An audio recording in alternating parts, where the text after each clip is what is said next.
Je m'interroge ce jour sur la question de la revalorisation du salaire minimum interprofessionnel garanti dans ce pays.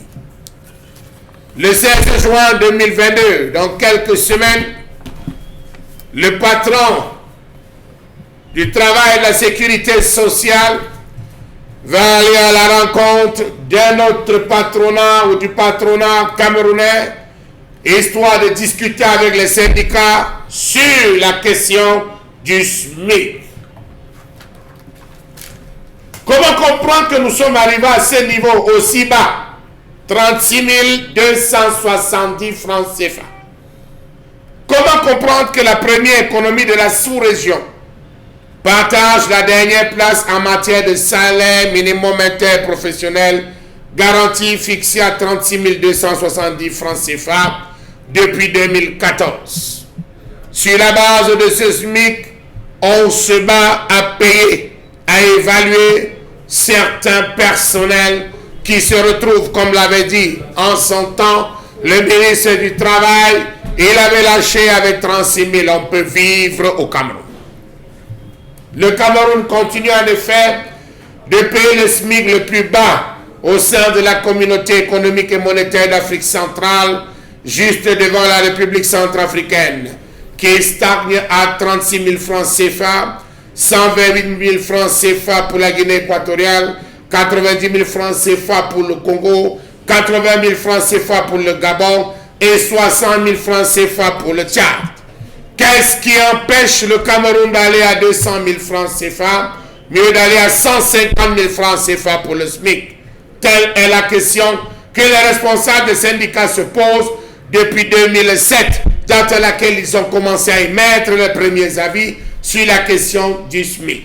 Une réalité qui tranche avec son statut de géant économique, parlant du Cameroun de la sous-région, avec un tissu industriel réputé diversifié.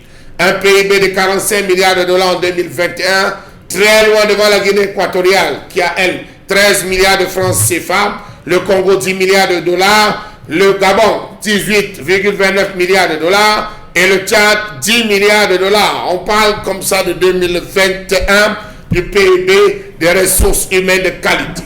L'augmentation envisagée pour laquelle le gouvernement dit être en négociation avec les entreprises peut-elle décidément lever ce paradoxe où on va se retrouver à ajouter tout simplement 10 000, comme on est en train d'entendre que les patrons, certaines entreprises ont pensé ajouter au moins 10 000 ou alors 20 000 francs CFA, créant cette revalorisation à 56 270 francs.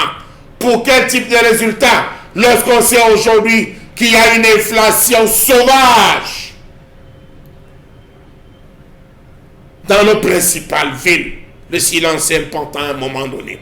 L'augmentation, ou mieux, que s'est-il passé pour que le gouvernement prenne sur lui de chercher à revoir la question du salaire minimum interprofessionnel garanti, lorsqu'on sait que les représentants des travailleurs estimaient qu'à 36 270 francs CFA, ils ne permettaient pas aux travailleurs de vivre décemment. Ils ont fait des propositions qui ont été battues en brèche, battues en touche, jetées en touche par le patronat. Certains responsables d'entreprises sont allés rencontrer le patron en lui disant: si vous mettez à tel montant, nous ne pourrons pas payer. Lorsque nous faisons le bilan de nos chiffres, cela ne nous permet pas de pouvoir accepter le SMIC à tel montant. Et ils se sont entendus et cela a joué finalement. Entre-temps, tout a augmenté sur le marché. Les travailleurs peinent à rationner chez eux.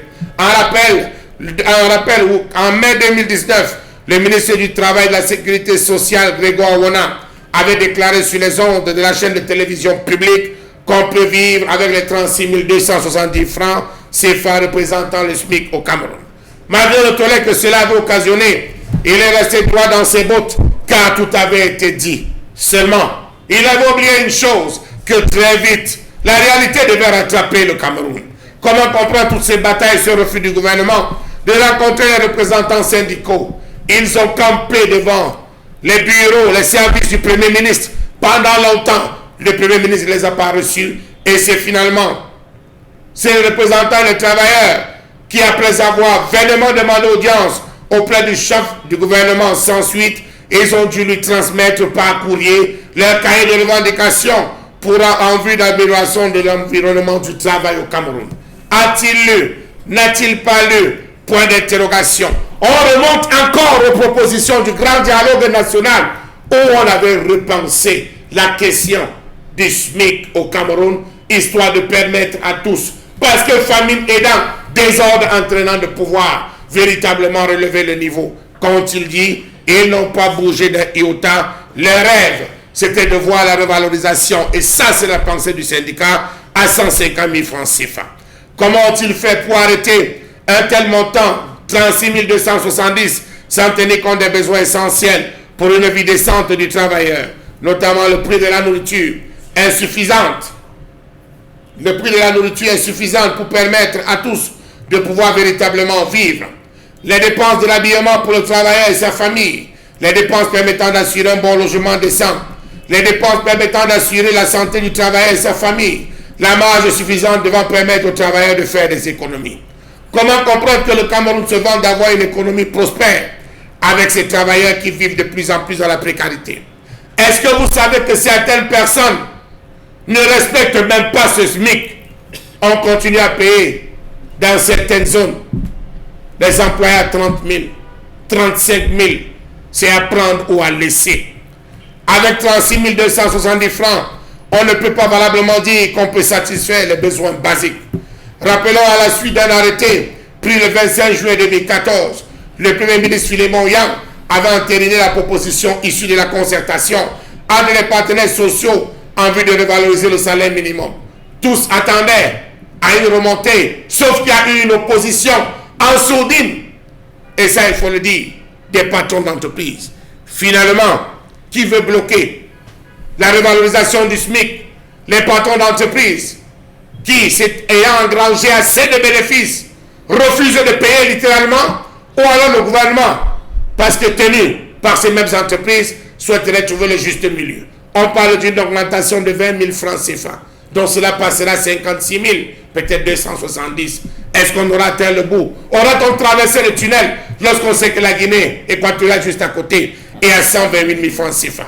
Selon l'Institut national de la statistique, l'inflation enregistrée sur les produits alimentaires au mois de mars 2022 se chiffre à plus 6%, contre 3,4% en mars 2021. Elle est portée par les pains et céréales, 6,8%, une contribution de 1,6 point de pourcentage à l'inflation des produits alimentaires. Les viandes, 6,4%, une contribution de 0,95 points de pourcentage. Les huiles et graisses, 10,2% et une contribution de 0,8 points de pourcentage. Les légumes, 5,6%, une contribution de 1,16 points de pourcentage. Les poissons et fruits de mer, 5,7%, pour une contribution de 0,70 points de pourcentage. Le sucre, confiture, miel, chocolat et confiserie, 1,5% et une contribution de 0,06 points de pourcentage. Ainsi que le lait, fromage et œufs, 0,2% et une contribution de 0,01 point de pourcentage.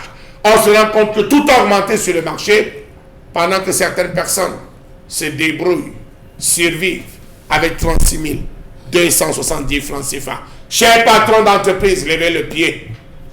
Pour une fois, levez le pied et permettez à vos travailleurs d'avoir des salaires décents à partir d'un SMIC bien revalorisé.